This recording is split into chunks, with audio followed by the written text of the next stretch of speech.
This podcast is sponsored by Camera Museum of London and Tang Cigars, located at 44 Museum Street, London. Welcome to a Fish Out of Water podcast. This is your host, Richard Lipman. Today, we are interviewing Rick Goetz. Rick, tell us about your deep roots in the music industry. Well, that's sort of a long conversation at 46 years of age, but I started sneaking to New York City from the suburbs when I was 13 to play bass for various bands on Bleecker Street.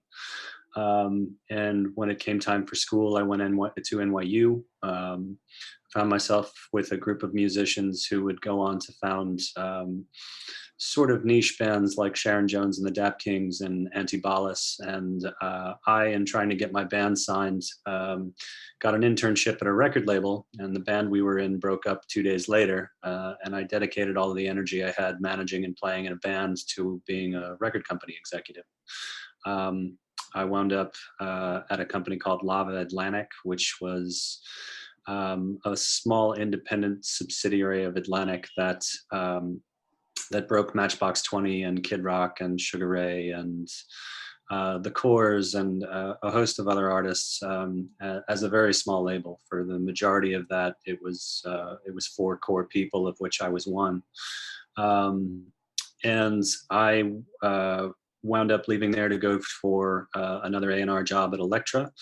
And through many twists and turns, after deciding that record company life wasn't for me, by way of doing everything from working on Sesame Street to driving a taxi, I wound up running a little label in the EMI family, which was internationally focused and shotgunned records out. I released in my year there, I think 200 records. And while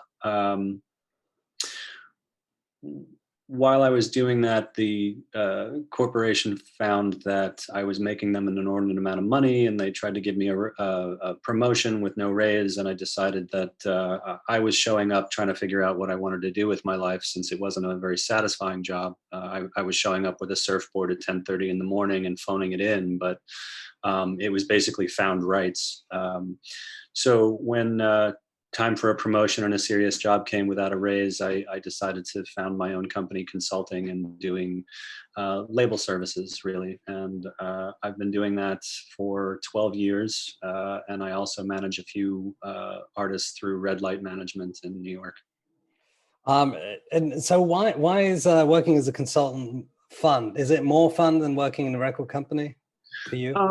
I found the record label culture to be very cutthroat, and I guess some people are more cut out for entrepreneurial ventures, and some people are cut out to be company men. And I was just a square peg, round hole for a big corporation.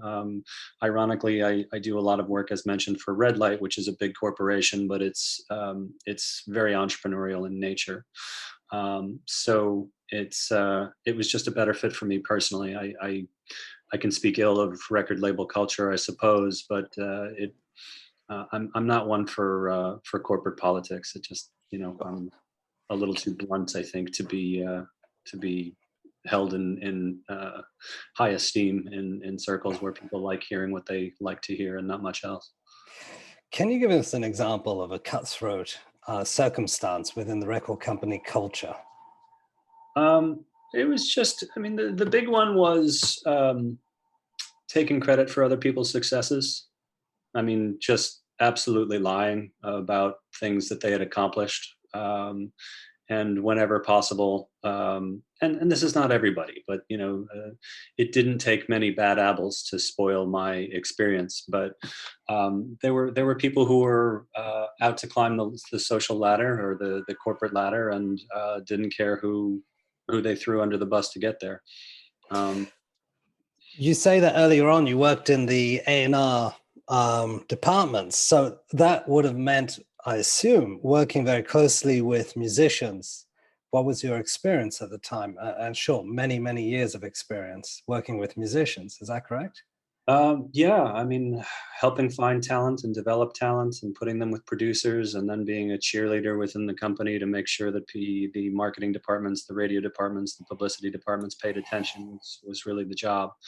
Um, Musicians are a temperamental bunch. I have um, I do love the business I'm in, but it is crazy making at times, and artists can be a little unpredictable. And it's a very A&R is a very strange job. You're paid for your opinion, and your opinion is not always agreed with by the senior members of the staff. So it can be a very frustrating position for, I would say, most people. Most people don't have the autonomy to just go out and sign whatever they wish. They have to report to somebody and make a case for it. And that's in part why research has become so much a part of what gets signed at labels. The great irony is record labels, particularly major record labels, start showing up when you least need them, which is when you've crested a certain threshold of income, and you have a business in the black is when most labels show up for most people. That's not to say that they don't take risks on young unknowns, but more and more these days it seems to be about what your numbers are, what your projections are, and fair enough. I mean, the music business was a business founded on taking chances. So whereas Colgate would spend millions of dollars just determining whether you wanted white or off-white on the packaging on your toothpaste, the record industry would make $1 million video without knowing if there was any audience for the product whatsoever. So it's gotten more sophisticated and more tech savvy as the years has progressed, and it sort of had to around the turn of the century when all of a sudden album breakage wasn't an option, and you didn't have to buy a whole CD to have the one song you wanted on the radio, and the margins got worse. So it took a while, but the business righted itself, and became more sophisticated. But that, I guess, doesn't really answer the question about working with artists. I work with musicians often. I'm a failed musician myself, although I'm still a hobbyist. But it's never dull, I'll tell you that. How do you define success as a musician? What would be your definition, or a definition? Well, working as a marketer, I really define it as making a living and enjoying what you do, which sounds sort of sappy, but realistically, making a living as a musician is extraordinarily difficult. There's a lot of different avenues to do that today, between sync, between being a hired gun, between being a recording artist, between being a songwriter. But if somebody who is able to wake up every morning and enjoy what they do and float and take care of their family, I mean, it's even that level of success is extraordinarily rare and extraordinarily precious. So I guess that's my definition. How interesting. Has that changed today? I mean, can you name a success you had with recommending an artist to a label and where they've become incredibly successsul? I was involved, albeit not the key person, to recommend Kid Rock to Atlantic, which on the other side of the pond didn't mean much, but over here he was a diamond selling artist. I cannot take credit away from his A&R person, Andy Karp, but I was one of the first people at the company to know a great deal about his career, and I was able to take some of that ride in a support capacity. So in terms of timing, how long did that take from the moment one of the NI guys met him to the moment he was signed? Did it take 24 hours, or did it take many days or weeks, or were there meetings, or was it a complex process? The company saw several shows, and there were meetings, and the speed at which those things move, it's, from what I can tell, it happens much quicker today, but the speed at which those things moved in that era, in the late 90s, was sort of determined by how much interest there was from other parties. So there was the feeling if a Warner label and a Universal label went head to head, that somebody had to sign it up quick. which is not always the best recipe for good decision making, but it's sort of the way it happened. The competition or lack thereof determined how fast. In Kid Rock's particular case, I actually don't recall how long it was before hearing a demo to signing the paperwork. Did you have to meet with him directly, or was there management involved? There was management. There was a very capable guy named Steve Hutton who started off his career. And again, I was very much in a support role. I don't want to take credit for his success, but I was a part of it. And you liaised very much with the artist directly, but also with management. And those relationships, senior managers, Steve at the time was a junior manager. He was just starting out, but senior managers often had relationships pre-existing with the labels, and then that relationship would be more significant sometimes than the relationship with the artist. But a great portion of success in the A&R field is how close you can be with artists. And whether they trust you. Well, sure. Sure. Right, and vice versa. Yeah. Interestingly, I was told this, I don't know if it's the case, but Ahmet Ertegun, who was the founder of Atlantic Records, was rumored to have said about artists, in spite of being known as one of the most artist-friendly record label heads in history, he was rumored to have said to somebody I worked with that the artist is never quite your friend. Right. And which is cynical, and sure. I like to think not the case, but it was interesting to hear it coming from somebody of that stature. Today, how have things changed? Do you think it's any easier for musicians to become successful? By the definition I gave you, yes and no. There are certainly the tools, there are certainly the avenues, there is certainly the possibility of doing things without a major investment from a corporation. Whereas for the most part, when I started my career in the 90s, you were either signed or you were struggling as a bar band in some way, shape, or form. There is much now, there's much more of a middle class now. There's much more of a opportunity for people to self-distribute and to hire appropriate partners rather than, be at the mercy of the staff of a record label. But the flip side of that is there are so many people doing it, and the space is so cluttered with hobbyists, and there's nothing wrong with that, don't get me wrong, but the pure volume and the pure number of channels that somebody is competing with or has to be on is so vast. Whereas in the early days, if you think of Michael Jackson, there were 3 television stations, and at any given time he was on 2 of them. And now you have to be in quite literally a million places to start making an impact. And how is your role now today in relation with artists? Do artists, musicians come to you? Do you talk at various talks? Are your major clients artists, but also record labels, or is there a synergy between both? I'm white labeled occasionally for record labels. On the marketing side, again, not on the management side, but on the marketing side, most of my clients are aspiring artists or artists who have flexed out of the major label system, who are who believe that they can have a more equitable split by paying somebody a flat fee versus parting with a percentage. And that's sort of the 2 niches I occupy on the marketing side. On the management side, I have a lot of artists in that, quote unquote middle class who are making a living, but looking, of course, to grow. Right. Are there any names that you can name at this point? One band I'm very excited about that's coming up on 1.3 million monthlies on Spotify is a band called Weathers out of Los Angeles. They're my passion project right now.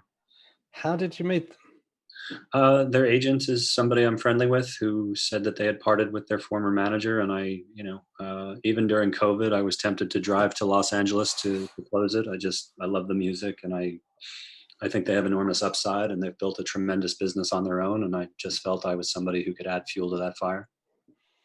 And where do you see opportunities next? I mean, today, records don't sell as much, right? Or the whole business model has been shaken and changes continuously every, few years, a couple of years. What's Changed going since on we now? started this interview. Right.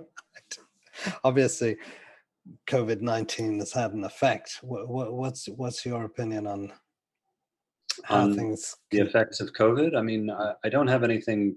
I don't have any real revelation. I mean, touring income has forced artists to be more clever with their digital marketing. The live stream business has come into its own, or is starting to come into its own. You can look at look at streaming successes like Under Oath, who are a heavy metal band out of the States that they did 3 live streams and grossed what they probably would have grossed on tour for a year by being very clever and bundling merch with the e-tickets and the right amount of advertising. Yeah, they're the power of example that a lot of us are trying to emulate right now. And of course, there's some drive-in shows, although those are generally relegated to the top 5% of artists, because you're looking at a 200 car minimum to have the insurance and the renting out a theater, and you have to command $100 a car, and there are starting to be more of those. However, it is again sort of reserved for the upper class. Because of the margins, but and I think a lot of people are struggling, obviously. What kind of advice would you give to aspiring artists and musicians today who want to sort of break it, make it, so to speak? I would say, forgive me, I'm not sure if I lost you. There you are. I would say that artists really have to cultivate a large social circle, and I suppose that's been time tested, and that's not new. However, it remains really important. If you look at any major music documentary, you are looking at people who, there's always a story about how the Eagles knew Jackson Browne, knew Linda Ronstadt, knew somebody. I mean, like their stories are almost never in a vacuum. I mean, there's very rarely a Prince who is just self-contained, and even in his case, he spun out other artists he leaned upon for support in minor ways. But I think it really comes down to looking at consumer to consumer relationships in some ways, or business to consumer relationships, excuse me. People are always looking for that one person to change their career. And there are legitimately some people who can do that, but they're not many. And if you don't have a product that speaks to people, if people don't share your music with their friends, then it doesn't really matter how much money is dumped in. You'll get somewhere, but it either has a certain, well, we're in the time of Corona, it either has a certain R factor that spreads, or it doesn't. And I just think that people really need to cultivate friendships and market themselves to other musicians' audiences rather than seek help from the industry immediately. It's not to say that industry relationships aren't important, but being tight with other musicians is, well, that and of course perseverance. Those are the 2 things I've seen most reliable. Well, how do you know if the music that is being played in pubs and gigs online is anything that any audience will be interested in? Well, that's the bitch of it. You don't. And the worst part about that is the ever tantalizing proposition of the music business is you're only ever one song away. Right. So your entire catalog can be, at least in the eyes of the consumer, I try not to judge people, wholeheartedly like this, and eliminate a whole section of the music business, but your entire catalog can be absolute crap. and then you write one song, and it crap in the eyes of the consumer, like just not interesting. You take an act like, totally dated reference, but you take an act like Chumbawamba, who had something like 6 records or 8 records before writing their big hit. Which was? Tub Thumping, I think it was called. Okay. You drink a whiskey drink, you drink a vodka drink, do you remember the song? No, not quite, but we'll find out. Yeah, please Google it. Someone. You would remember it if you heard it. It was just an earworm in the late 90s. Right. I see. Now, what about actual feedback? Do you think getting market feedback from audiences, market research today will help artists improve? Today, do you have to be driven by an audience, or should the song and the creativity come from the internal? Well, there's 2 schools of thought on that. And the one is, if you woke up in the morning and you decided that you wanted to make money from making noise, then you're a little bit beholden to the people who listen to it. It's a very common story for artists to hate their big song. But realistically, if you're expecting people to float your music habit, then you have to cater to that audience. That's not to say that you have to, on the other school of thought, that's not to say that you have to, write purely commercially, or write for what you think the radio wants, or, sell out, if you will. But at the same time, if you're Bobby McFerrin and you're not playing Don't Worry, Be Happy, you're disappointing an audience who has supported you for years. Regardless of, he's somebody I actually hold in high esteem. He's a brilliant musician, but, I'm sure he's sick of playing that. But again, if you're looking to make a living, you give the audience what they want. And that's sort of the deal you sign with the devil if that's what you want to do for money. There's nothing wrong with doing it for a hobby. Lots of people do, and I it's one of my hobbies. But there are many people that sort of other consultants as well, not necessarily consultants, but people who've written about music and DIY and how to do it and how to make it. One of them is called Ari, and he's got this blog called Ari's Take. He often talks about getting an audience, getting out there, the importance of getting an audience. How far did that resonate with someone like Madonna? Do you think she was thinking of her audience when she started out? It was a different era. And a pop artist, a pure pop artist like Madonna, who's not in a band and who's not doing sort of niche music, but went squarely for the center, it's a difficult proposition, because much like cliff diving, you're either grand champion or stuff on a rock. There's just very, very little middle class with a pop artist.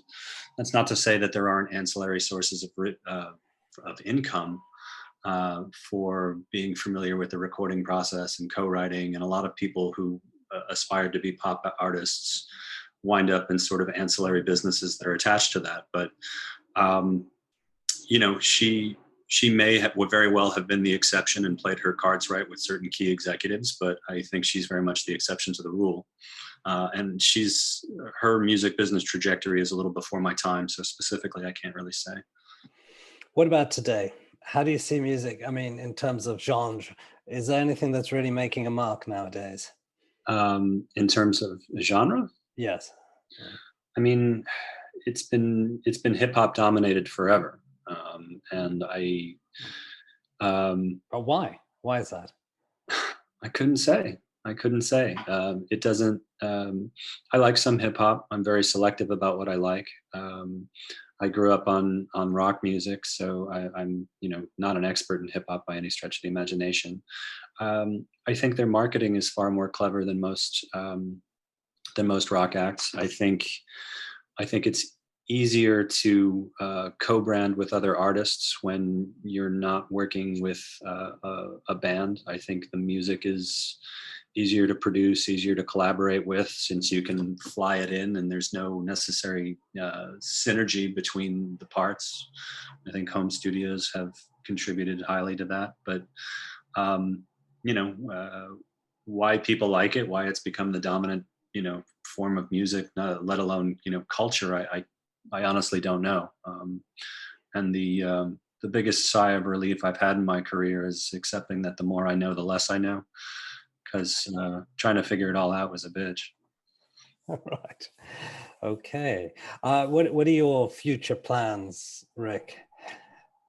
My future plans are to continue to manage and market artists to greater and greater success. And ultimately, if that works out the way I hope it does, I hope to wind up on a beach surfing every day and doing less work, but the work I really truly enjoy with artists I really truly enjoy, which I'm very fortunate. I mean, most of the artists I work with I enjoy and are talented, but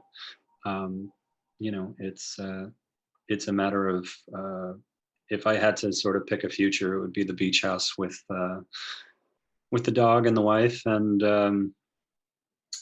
working exclusively with music that I absolutely love. That because this business is only fun for me when I get to run around and say, like, listen to this. This is fucking great. What can we do with this? Because it's a really hard job, even when you have that luxury. But that's sort of the dream. Just aligning work with life, aligning work with your passion, I guess, like everybody else. When was the last time you heard something that was great, and that you could share it with someone to make it go further?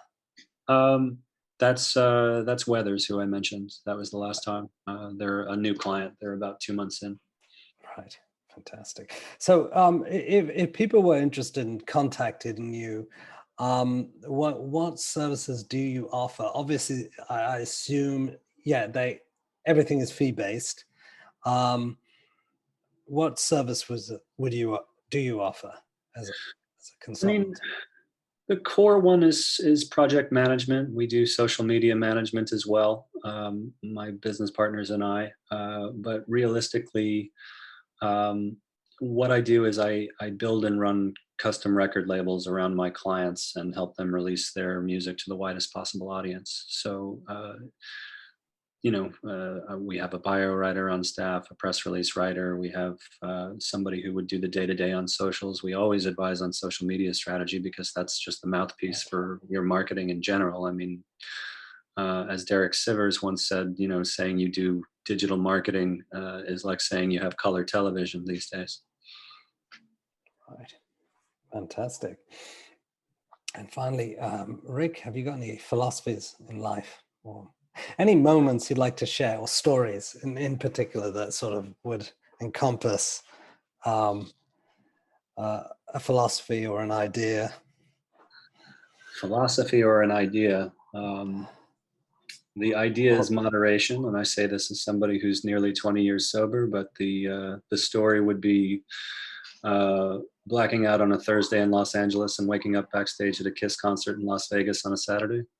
So if that's not a parable for moderation, I don't know what is. What happened exactly? The details are unimportant, but and a large portion of that answer is I don't know. Right. So as I say, if you can't remember it, then you were there, right? And if you can, you weren't. I was told I had a great time. That's about what I can tell you about that experience. Okay. Rick Goetz, thank you very much. This podcast is sponsored by Camera Museum of London and Tang Cigars, located at 44 Museum Street, London. Thank you for listening to a Fish Out of Water podcast. This is your host, Richard Lippman. Should you have any questions, comments, or suggestions, please get in touch.